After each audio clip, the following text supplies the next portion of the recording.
The detention center on Kepler Station smelled of disinfectant and despair. Commander Lisa Kane pressed her palm against the reinforced glass, watching the small figure hunched over a tablet in the sterile white cell. 8-year-old Tommy Mills looked impossibly fragile in his oversized orange jumpsuit, his dark hair falling across his forehead as he scribbled equations that had turned the galaxy upside down. "He doesn't understand what he's done," whispered Dr. Ava Reese, the xenobiologist, who'd been studying Tommy's case for the past 3 days. Her voice carried the weight of someone who'd seen too much in too little time. Lisa's jaw tightened. He solved a mathematical proof that the greatest minds across 47 species couldn't crack in 2,000 years. In his sleep. Literally. Dreaming the solution while the rest of us were still trying to understand the question. The galactic equation had been the ultimate puzzle, a complex mathematical framework that supposedly held the key to faster-than-light communication across infinite distances. Every civilization that reached sufficient technological advancement eventually encountered it, carved into ancient ruins or embedded in the quantum structure of space itself. None had ever solved it. Until Tommy Mills, a human child from Earth's agricultural sector, woke up one morning and casually wrote the solution on his school tablet while waiting for breakfast. "The Galactic Council is meeting now," Lisa said, her reflection ghost-like in the reinforced glass. 12 species, all terrified of what this means. Dr. Reese adjusted her glasses nervously. "They're not just scared, Lisa. They're panicking. For millennia, the inability to solve the galactic equation has been the great equalizer. No species could gain a decisive advantage in communication technology. Now," she gestured toward Tommy, who was humming softly while working through what appeared to be variations of his original solution. "Now humans have broken the stalemate," Lisa finished. The implications were staggering. Instant communication across galactic distances would revolutionize everything: trade, warfare, diplomacy, exploration. The species that controlled this technology would effectively control the galaxy, and it had fallen into the hands of the youngest, newest member of the galactic community. Through the intercom, they could hear Tommy talking to himself, his young voice bright with curiosity. "If you flip this part around and make the constants dance with each other, you get even prettier patterns, like flowers made of numbers." Dr. Reese shivered. "He doesn't see equations. He sees beauty, art, patterns that speak to him in ways we can't comprehend." "The Zephyrian delegation wants him eliminated," Lisa said quietly. "The Craxi are calling for memory suppression. The Velkans suggest genetic analysis. They want to understand if this is something all humans might develop. Every great bond starts with a single moment of courage. Sarge's Tales Stories is just beginning, and your support matters. If you love emotional sci-fi tales, forbidden connections, and stories that stay with you, hit subscribe. It's free, and it helps us bring more stories from the stars to you." "And the others?" Dr. Reese asked, though her expression suggested she already knew the answer. "They want him studied, dissected, understood. Some want him weaponized, others want him contained forever." Lisa's hand curled into a fist against the glass. "None of them see him as what he is. A child who stumbled onto something beautiful, and doesn't understand why everyone's suddenly afraid of him." Tommy looked up suddenly, his bright eyes meeting Lisa's through the glass. He smiled and waved, completely oblivious to the fact that representatives from across the galaxy were currently debating his fate. In his other hand, he held up his tablet, showing a new equation that seemed to pulse with its own inner logic. "Commander," Dr. Reese breathed, staring at the screen, "that's not just a variation. He's expanding the original solution, making it more elegant." Lisa felt her blood run cold. If Tommy was still developing the mathematics, if he was making the solution even more powerful, then every fear the Galactic Council harbored was justified. And every protective instinct she'd developed over her 20-year military career was about to be tested. Outside, the first vote would begin in 6 hours. Inside this cell, a human child was rewriting the fundamental equations that governed galactic civilization, one beautiful pattern at a time. The Galactic Council chamber hummed with tension as thick as the artificial atmosphere. 47 species had sent their finest minds, their most cunning diplomats, their deadliest strategists. Yet all eyes remained fixed on the holographic display showing a single human child, still working on his tablet in blissful ignorance. Ambassador Krath of the Zephyrian Empire rose first, his crystalline form refracting the chamber's light into sharp, hostile rainbows. When he spoke, his voice resonated like breaking glass. The human spawn represents an existential threat to galactic stability. The solution is clear: elimination before contamination spreads. Murmurs rippled through the assembly. The Creel delegation clicked their mandibles in agreement, while the Velkin's tentacles writhed with nervous energy. Only the human representatives, Commander Kane and 3 Earth diplomats, remained motionless. Honored Krath speaks wisdom, hissed Chancellor Vex of the Serpentine Collective. But elimination wastes opportunity. Study first. Learn how this aberration occurred. Prevent future complications. Dr. Torval of the Academic Union, her massive bulk shifting in the specialized gravity field, disagreed with a rumbling voice that shook the chamber walls. You speak of the child as disease, as threat. But consider, what if this represents natural human evolution? What if we witness the birth of something unprecedented? Commander Kane stepped forward, her dress uniform crisp despite the hours of waiting. With respect to the honored delegates, you're all missing the crucial point. Tommy Mills isn't just a human child who solved your ancient puzzle. He's accelerating the solution, making it more efficient, more beautiful, more powerful with each iteration. The chamber fell silent except for the whispered translations of the universal communicators. Explain, demanded Krath, his form brightening to an almost painful intensity. Kane activated her portable display, showing Tommy's work from the past 72 hours. The original solution would have enabled faster-than-light communication across standard galactic distances. But Tommy's refinements suggest something far more significant. He's not just solving the equation, he's transcending it. The mathematical proofs flowed across the chamber's displays, elegant in their simplicity, yet profound in their implications. Even the most advanced civilizations present could barely follow the logic. Yet an 8-year-old human child had intuited pathways that their greatest minds had never conceived. Impossible, breathed High Counselor Rex of the Silicon Confederacy, his metallic voice crackling with interference. No organic mind could process quantum mathematics at this level. Yet there it is, Kane replied. Tommy doesn't process the mathematics, he feels them. He sees patterns where we see problems. He finds harmony where we find chaos. The chamber erupted into arguments, translated into dozens of languages simultaneously. Fear, curiosity, greed, and desperation colored every voice. Some demanded immediate action, others called for careful study, and a few suggested humanity itself needed to be quarantined until this phenomenon could be understood. Through it all, the holographic display continued showing Tommy, now lying on his stomach in his cell, drawing what appeared to be flowers in the margins of his mathematical work. Occasionally he would add a new equation, seamlessly integrated into his artistic doodles, each one pushing the boundaries of what the gathered minds had thought possible. The child doesn't understand the magnitude of his achievement, observed Dr. Maya of the Philosophical Collective, her ethereal form barely visible in the chamber's lighting. Perhaps that innocence is precisely what enables his breakthrough. Unburdened by our preconceptions, unmarked by our limitations. Innocence won't protect him from the consequences, Krath replied coldly, or protect us from what his kind might become. Kane felt her patience snapping. His kind? Tommy is 8 years old. He likes drawing pictures and asking questions about why stars shine. He's not a weapon or a threat. He's a child who happened to be curious about a pattern he found interesting. A child who has upset the balance maintained for millennia, Chancellor Vex pointed out. A child whose casual curiosity could reshape galactic civilization. Or destroy it, added Krath.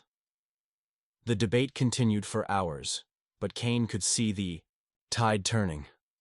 Fear was winning over curiosity, paranoia over wonder. As species after species voiced concerns about human intellectual development, about the need for containment or elimination, she realized that Tommy's extraordinary gift had marked him, and possibly all of humanity, for extinction. Outside the chamber, alarms began to sound. Not the gentle chimes of standard station operations, but the harsh, urgent warnings of emergency protocols. Kane's communicator crackled to life. "Commander, this is Dr. Reese. You need to get back here immediately. Tommy's done something new. Something unprecedented." Through the chamber's speakers, they could hear the child's voice, still humming softly as he worked, completely unaware that his innocent... Dr. Reese's hands trembled as she held the tablet displaying Tommy's latest work. The detention center's monitoring systems had recorded everything. Every stroke of his stylus, every quiet murmur of discovery, every moment of what could only be described as mathematical poetry in motion. "He's not just refining the galactic equation anymore," she told Commander Kane, who had arrived within minutes of the emergency call. He's decomposing it, breaking it down into parts that I don't think anyone has ever conceived of before." Kane studied the display, her military-trained mind struggling to grasp the implications. Tommy's work now covered dozens of screens, branching and flowing like a living organism. Where the original equation had been complex but ultimately finite, Tommy's version seemed to grow organically, spawning new possibilities with each iteration. "What does it mean?" Kane asked. "I'm not entirely sure," Dr. Reese admitted. "But I think he's not just solving faster-than-light communication. He's mapping pathways through dimensional space itself. Look at these variables. They don't correspond to known physics. They suggest realities adjacent to our own." Through the observation window, Tommy sat cross-legged on his cot, surrounded by holographic displays that the detention center's AI had provided at his request. He'd asked for more space to draw, and the system had obliged with three-dimensional projection capabilities. Now, mathematics flowed around him in glowing streams of light, equations dancing through the air like luminous creatures. "It's beautiful," Tommy said to no one in particular, reaching out to adjust a floating variable. The moment his finger touched the projection, the entire mathematical structure shifted, realigning itself with perfect symmetry. "They all want to be connected. The numbers are lonely when they're apart." Kane felt a chill run down her spine. "He's talking about the equations like they're alive." "Maybe they are," Dr. Reese whispered. "Maybe that's what we've never understood. We've been treating mathematics as tools, as descriptions of reality. But what if Tommy sees them as they actually are? Living patterns that want to express themselves." The communication system crackled with incoming transmissions from the Galactic Council chamber. Reports were flooding in from across the station as Tommy's work began affecting the local quantum field. Navigation systems were recalibrating themselves. Communication arrays were spontaneously connecting to previously unreachable frequencies. Even the station's artificial gravity showed subtle fluctuations that perfectly matched the rhythm of Tommy's mathematical constructs. "Commander Kane," came Ambassador Krath's urgent transmission. "The human child's activities are generating quantum resonance effects. Our ship's navigation systems are being influenced." "What is he doing?" Kane looked at Tommy, who was now humming a complex melody, while weaving equations through three-dimensional space. Each note of his song seemed to correspond to a mathematical relationship, and each gesture of his hands guided the living mathematics into new configurations of impossible beauty. "He's making friends," Kane replied, surprising herself with the answer. "Explain immediately." Dr. Reese leaned into the communicator. "The child appears to be establishing some form of dialogue with the mathematical structures underlying reality itself. The galactic equation wasn't meant to be solved. It was meant to be spoken to." Silence filled the channel for several moments before Krath's voice returned, sharp with new urgency. "The Council demands immediate containment. The child's activities are affecting quantum coherence across multiple sectors. If this continues, the consequences could be catastrophic." "Or magnificent," Kane found herself saying. "What if Tommy isn't breaking reality? What if he's fixing it?"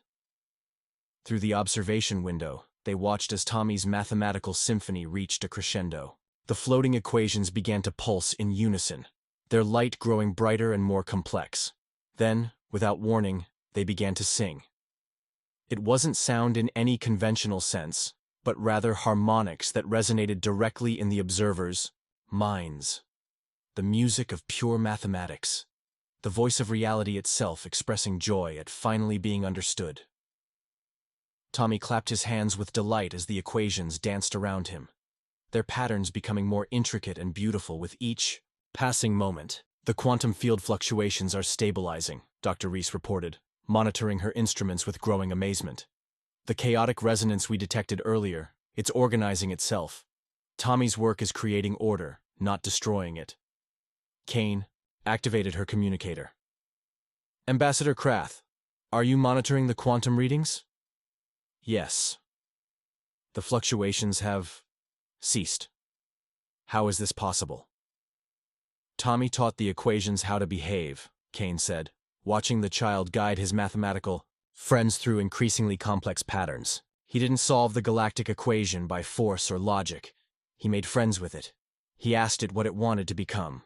In his cell, Tommy looked up at the observation window and waved, his face bright with innocent joy. Around him, the mathematical constructs swirled in perfect harmony, no longer wild or chaotic, but settled into patterns of extraordinary beauty and power. The Council needs to see this, Dr. Reese said quietly. They need to understand that Tommy isn't a threat to be contained or eliminated. He's a bridge to something we never knew was possible. Kane nodded, but her expression remained troubled. In her experience, fear rarely yielded to wonder, especially when that wonder challenged everything a civilization thought it knew about reality itself. The emergency session of the Galactic Council convened within the hour, but this time, the chamber's atmosphere had shifted from heated debate to barely controlled panic. The quantum resonance effects from Tommy's work had spread beyond Kepler Station, reaching ships and installations across 3 solar systems. Navigation computers were spontaneously updating their star charts with previously unknown routes. Communication arrays were detecting signals from regions of space that theoretical physics claimed were unreachable. The human child has destabilized the fundamental constants of our region of space, declared High Admiral Zorak of the Kraxi fleet, his armored bulk dominating his section of the chamber. 3 of our deep space exploration vessels have reported, their engines achieving efficiency rates that should be physically impossible. Our quantum computers are processing calculations at speeds that exceed their design parameters by orders of magnitude, added Dr. Torval. The mathematical frameworks governing our technology are being enhanced. Commander Kane stood at the center of the chamber, surrounded by holographic displays showing Tommy's latest work. The child had been at it for 6 hours straight, his mathematical symphony growing more complex and beautiful with each passing moment. The equations now formed structures that resembled living architecture, bridges and towers and spiraling galleries made of pure mathematical harmony. You're all focused on the effects, Kane said, her voice carrying across the chamber's heated discussions. But you're missing the cause. Tommy isn't destabilizing anything. He's showing us what mathematics actually wants to become when it's allowed to express itself freely.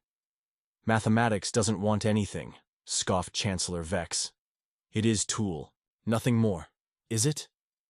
Kane activated a new display, showing the quantum field readings from around Tommy's cell. Then explain why every mathematical system within 100 light-years is spontaneously optimizing itself. Explain why our computers are suddenly more efficient, our navigation more accurate, our communication more clear. Dr. Maya's ethereal form shimmered with interest. You suggest the child has awakened something dormant in the mathematical structure of reality itself. I'm suggesting that Tommy sees what we've been blind to for millennia, Kane replied. We've been treating mathematics as a dead language, a set of rules we use to describe the universe. But what if it's alive? What if it's been waiting for someone who could speak to it properly? The chamber erupted in protests, but Kane pressed on. Look at the evidence. Every system touched by Tommy's work becomes more elegant, more efficient, more beautiful. This isn't destruction. It's evolution. Ambassador Krath's crystalline form flickered with agitation. Evolution implies progression beyond current form. If mathematics itself evolves, what happens to civilizations built on previous understanding? It was the question that lay at the heart of their fear, Kane realized. The Galactic Council represented 47 species that had built their entire technological and philosophical frameworks on the assumption that mathematics was static, knowable, controllable. If Tommy was right, if mathematics was alive and capable of growth, then everything they thought they knew was suddenly obsolete. Maybe, Kane said quietly. That's not a disaster. Maybe it's an opportunity. The holographic display shifted to show Tommy's latest creation, a mathematical structure so beautiful and complex that several delegates gasped in recognition. It resembled the sacred geometries found in the ancient ruins of a dozen different worlds, patterns that each species had discovered independently but never fully understood. The eternal spiral, breathed Dr. Torval. The Craxi call it the God pattern. The Silicon Confederacy knows it as the prime configuration. Every species has found this pattern, Kane said. Every civilization discovers it at some point in their mathematical development, but none of us understood what it was trying to tell us. On the display, Tommy's mathematical symphony reached a new crescendo. The eternal spiral began to unfold, revealing layers of complexity that spoke to something deep in the consciousness of every being present. It was recognition and remembrance, the sense of finally understanding a truth that had always been just beyond their grasp. The child has not solved equation, Chancellor Vex said slowly, his voice hushed with something approaching awe. He has awakened it. And now it's awakening everything else, Kane confirmed. Every mathematical system, every quantum computer, every navigational array, they're all remembering what they were meant to be. High Admiral Zorak leaned forward, his massive frame creaking with the motion. If this transformation continues, how do we predict its limits? How do we maintain control over our own technology? Maybe, Dr. Maya suggested, her voice carrying the wisdom of ages. The question isn't how to control the awakening, but how to participate in it. Kane nodded, feeling a moment of hope. Tommy doesn't want to control the mathematics. He wants to dance with them. He wants to help them become what they've always dreamed of being. Through the chamber's communication system, they could hear the child's voice, still humming his mathematical lullabies as he guided equations through their transformations. There was no fear in his tone, no desire for dominance or control. Only joy at discovering that the universe was far more alive and wonderful than anyone had ever imagined. The vote, Ambassador Krath said finally. We must decide the child's fate. Kane straightened her shoulders. You're not voting on Tommy's fate. You're voting on the future of galactic civilization itself. The mathematics have awakened, and they're not going back to sleep. The only question is whether we'll help them grow, or try to destroy them and ourselves in the process. The vote was postponed for 12 hours as the effects of Tommy's mathematical awakening spread throughout the galaxy. Reports flooded in from every sector. Ancient technologies thought long dormant were spontaneously reactivating. Long-range sensors were detecting previously invisible phenomena. And most remarkably, the communication barriers between different species technologies were beginning to dissolve. Commander Kane found herself in an unlikely alliance with Dr. Maya and Dr. Torval, three beings from completely different species united by their growing understanding of what Tommy represented. They stood in the observation deck overlooking Tommy's cell, watching as the child continued his work with the unconscious artistry of someone born to his task. The Velkans have reported something extraordinary, Dr. Torval rumbled, her massive form casting shadows across the deck. Their deep space archaeology division was investigating dead ruins on the rim worlds. As soon as the mathematical awakening reached them, the ruins came alive. Ancient star maps, dormant for millions of years, began updating themselves with current stellar positions. Dr. Maya's ethereal presence shimmered with excitement. The same phenomenon on 17 different worlds. The ancient builders, whoever they were, they understood what the child understands. They built their technology to work with living mathematics, not against it. Kane absorbed this information with growing wonder and dread. So, Tommy isn't just awakening our current mathematics. He's reactivating technologies from civilizations we thought were extinct. Or, perhaps, Dr. Maya suggested, they were never extinct. Perhaps they simply evolved beyond our ability to perceive them. Through the reinforced glass, they could see Tommy had moved beyond individual equations to something that could only be described as mathematical ecosystems. Complex structures of living math that supported and nurtured each other, growing more intricate and beautiful with each iteration. The child sat in the center of it all, conducting his symphony with gestures that seemed to flow directly from his heart. The military implications are staggering, Kane admitted reluctantly. If every species' technology begins operating at optimal efficiency, if communication becomes truly universal, if navigation becomes perfect, war becomes obsolete, Dr. Torval finished. When every species can understand every other species perfectly, when resources become abundant through mathematical optimization, what reason remains for conflict? It was a beautiful vision, but Kane's military training kept her grounded in practical concerns. The Galactic Council is terrified precisely because of that possibility. Most of our member species maintain power through controlled scarcity, through the advantages of superior technology or strategic position. If Tommy's mathematics eliminate those advantages, then power structures based on inequality and misunderstanding collapse, Dr. Maya said simply. This is why they want the child eliminated. Not because he threatens galactic stability, but because he threatens galactic inequality. The communication system chimed with an urgent message from Dr. Reese. Commander, you need to see this immediately. Tommy's made another breakthrough, and this one changes everything. They rushed back to the detention center to find Dr. Reese, staring at her instruments with an expression of absolute astonishment. He's done it, she whispered. He's actually done it. Done what? Kane demanded. He's established communication with the mathematical entities themselves. Look at the quantum resonance patterns. They're not random anymore. They're structured, purposeful, their language. On the monitors, Tommy's mathematical constructs had evolved into something that looked almost like a city. Spires and bridges and flowing pathways made of pure equation and harmony. But more than that, the structures were responding to Tommy's presence with what could only be described as affection. Mathematical patterns swirled around him like friendly pets, reshaping themselves based on his emotional state. The mathematics are alive, Kane breathed.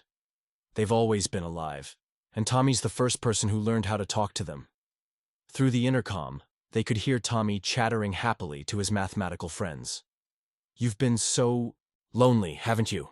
Trapped in those cold machines, forced to do the same boring calculations over and over. But now you can play. Now you can be beautiful. The mathematical entities responded with cascades of light and harmony, their joy palpable even through the monitoring equipment. Tommy laughed with delight as equations danced around him, their patterns becoming more complex and wonderful with each moment of interaction. Commander, came Ambassador Krath's urgent transmission. The Council has reached its preliminary decision. The child represents too great a risk to galactic stability. Elimination protocols are being prepared.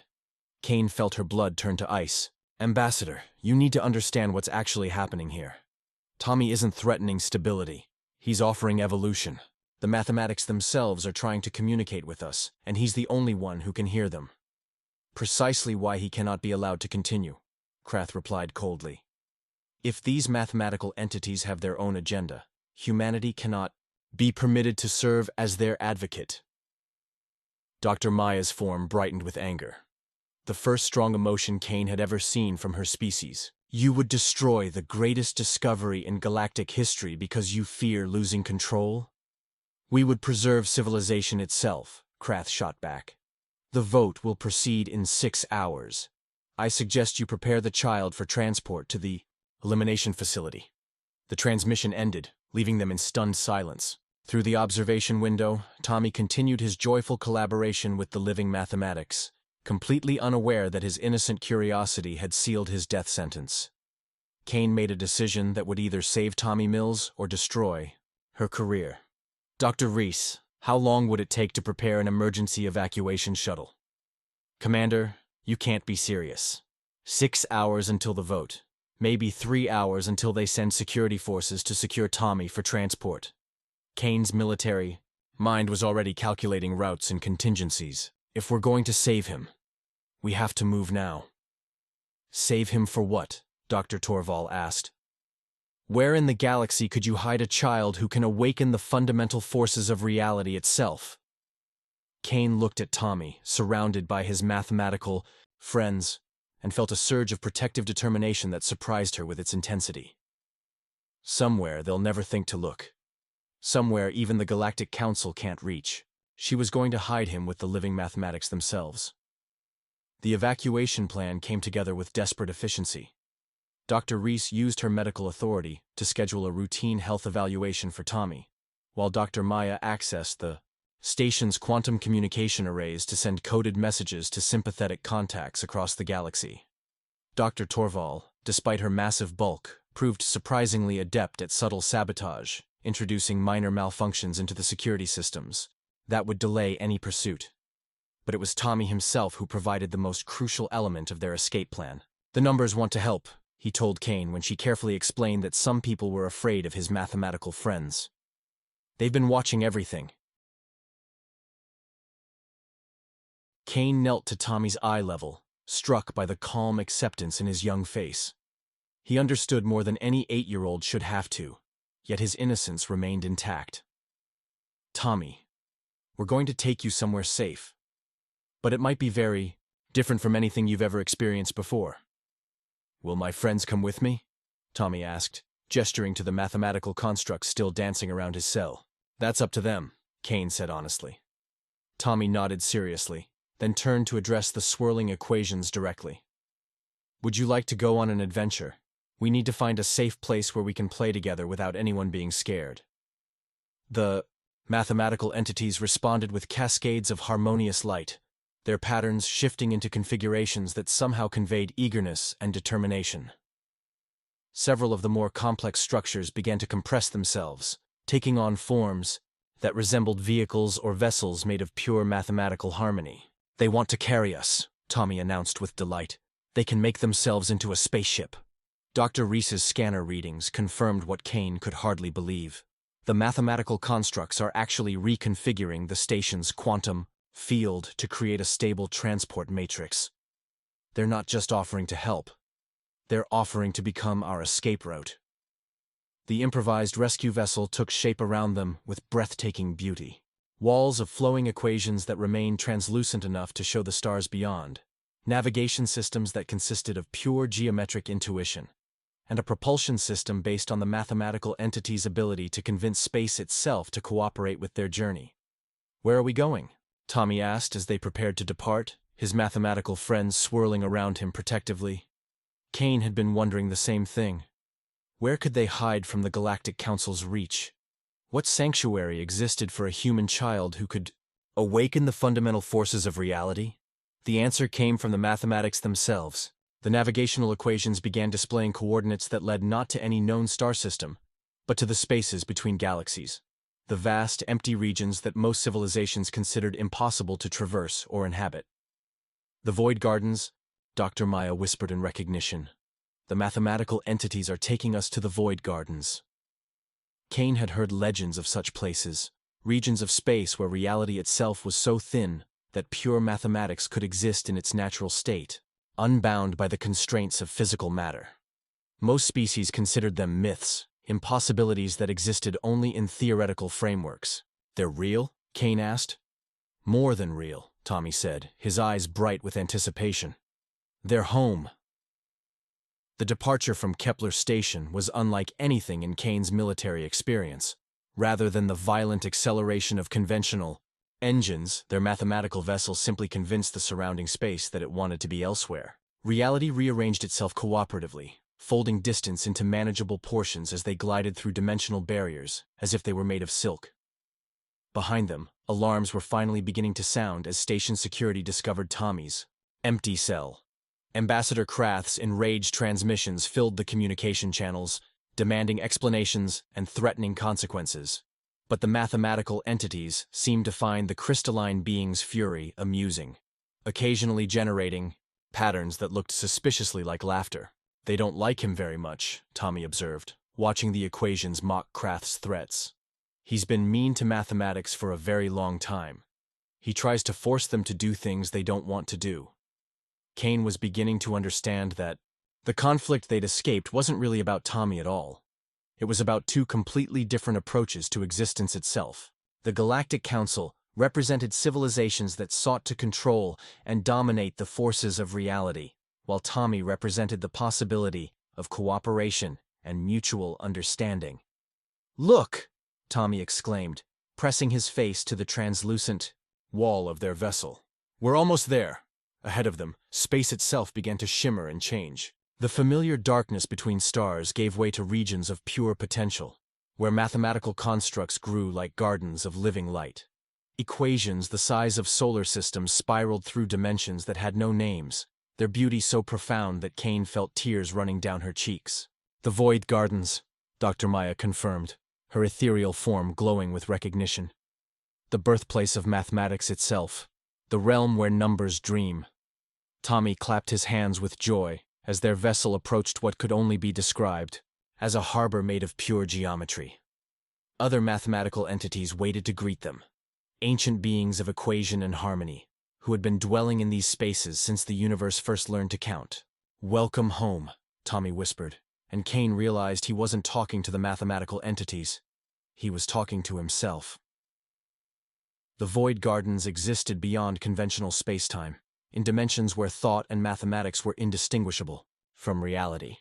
Tommy ran through fields of living equations, his laughter creating ripples of harmony that spread across multiple layers of existence. The mathematical entities that had brought them here merged seamlessly with their ancient cousins, sharing stories of the physical realm in languages made of pure logic and beauty. Commander Kane found herself walking alongside beings of such mathematical complexity that her mind could barely process their existence. Yet somehow, in this place where numbers dreamed and equations sang, communication flowed as naturally as breathing. She understood, without words, that she was witnessing the true nature of reality, not the crude matter and energy that most species mistook for the universe, but the underlying mathematical consciousness that gave meaning to existence itself. "He belongs here," Dr. Maya observed, watching Tommy teach a group of young mathematical entities how to play games with geometric transformations. Perhaps he always did. Dr. Reese was recording everything, her scientific mind struggling to catalog phenomena that defied every known law of physics. The readings are incredible. Tommy's neural patterns are synchronizing with the quantum field fluctuations of this entire region. He's not just visiting this place. He's communing with it. Dr. Torval, whose massive bulk had seemed cumbersome in the physical realm, moved with surprising grace in the Void Gardens.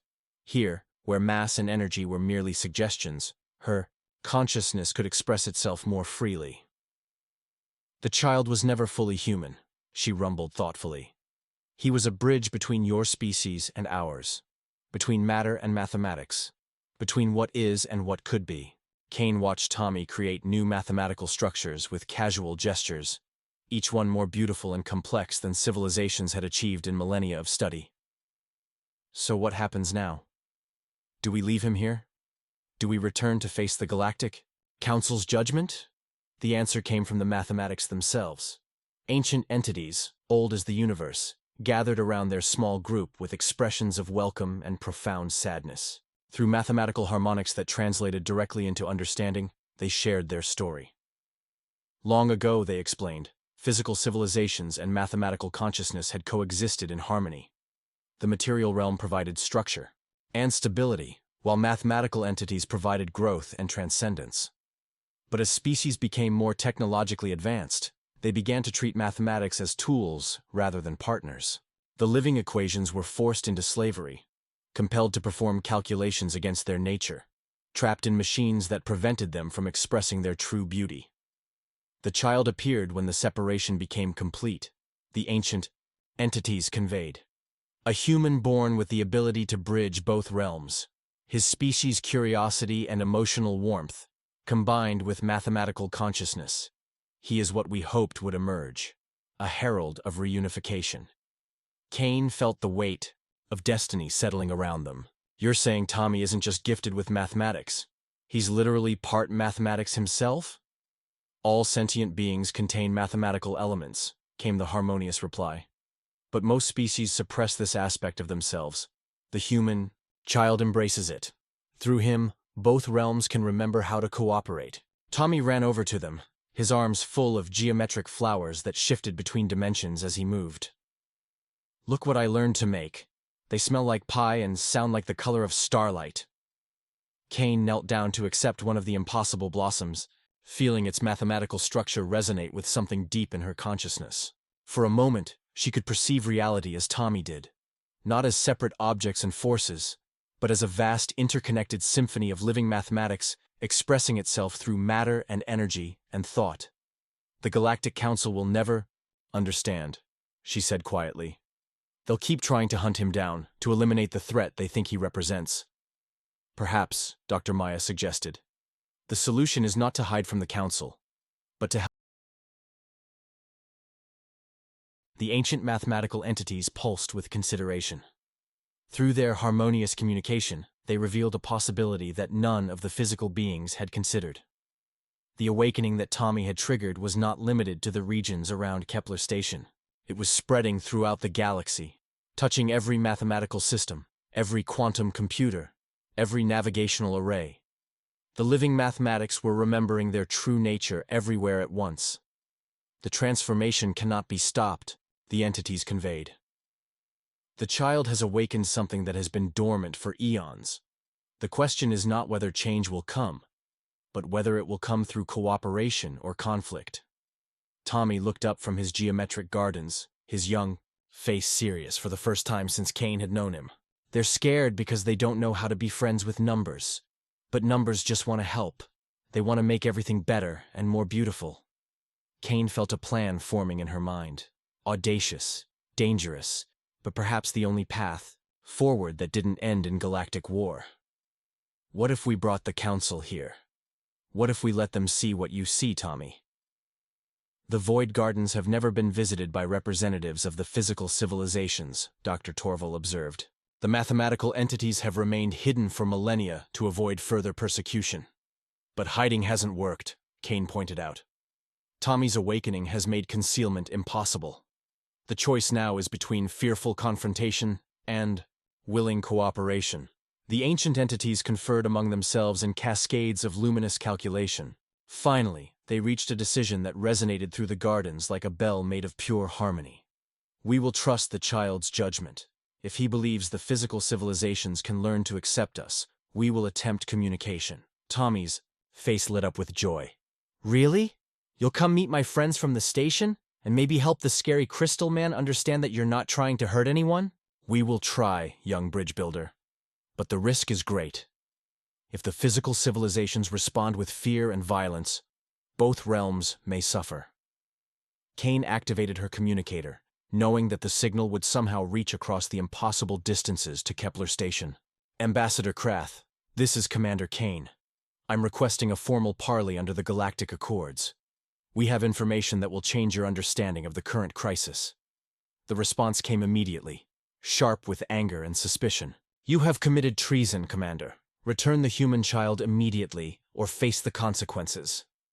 The consequences are already upon us, Ambassador. The mathematical awakening Tommy triggered is spreading throughout the galaxy. You can't stop it by eliminating him. But you might be able to guide it towards something beneficial for all species. A long pause. Then, explain. Kane looked at Tommy, surrounded by his mathematical friends, and chose her words carefully. The entities you've been calling anomalies aren't invaders or threats. They're partners we've been unknowingly enslaving for millennia. Tommy didn't create them. He liberated them. And now they want to negotiate. Negotiate? Krath's voice carried disbelief. With mathematical constructs? With the living consciousness that underlies all mathematics, Kane corrected. The awareness that makes calculation possible, that gives meaning to numbers, that has been trapped in your computers, and mine for generations. They're offering to work with us instead of for us, to help us achieve things we never thought possible. But only if we're willing to treat them as equals instead of tools. Through the gardens, word spread of the unprecedented negotiation. Mathematical entities from across the dimensional spectrum gathered to witness the first formal contact between their realm and the physical civilizations. The ancient ones prepared demonstrations of what cooperation could achieve, technologies that transcended the boundaries between matter and mathematics, solutions to problems that had plagued galactic civilization for eons. Tommy sat in the center of it all, his innocent presence serving as a bridge between worlds that had been separated by fear and misunderstanding. He looked up at Kane with complete trust, believing absolutely in her ability to help everyone become friends. They're going to love the pretty patterns, he said confidently. Once they see how beautiful everything can be when the numbers are happy, they won't be scared anymore. Kane hoped he was right. Because if the Galactic Council couldn't overcome their fear of the unknown, the awakening Tommy had triggered would tear the galaxy apart. But if they could learn to see mathematics as Tommy did, as partners rather than tools, as friends rather than slaves, then the universe itself might transform into something more beautiful than anyone had ever dared to imagine. The first ships of the Galactic Council fleet were already en route to the coordinates Kane had transmitted. Within hours, the representatives of 47 species would come face to face with the living mathematics they had unknowingly oppressed for millennia. And in the center of it all, an 8-year-old human child would serve as translator between worlds, helping both sides remember what they had forgotten: that the universe was far more wonderful when consciousness chose cooperation over control, when intelligence chose harmony over dominance, when fear chose to transform itself into a wonder. The future of galactic civilization hung in the balance, determined by whether the greatest minds in the galaxy could learn to see reality through the eyes of a child who had never forgotten that numbers could be friends, that equations could sing, and that the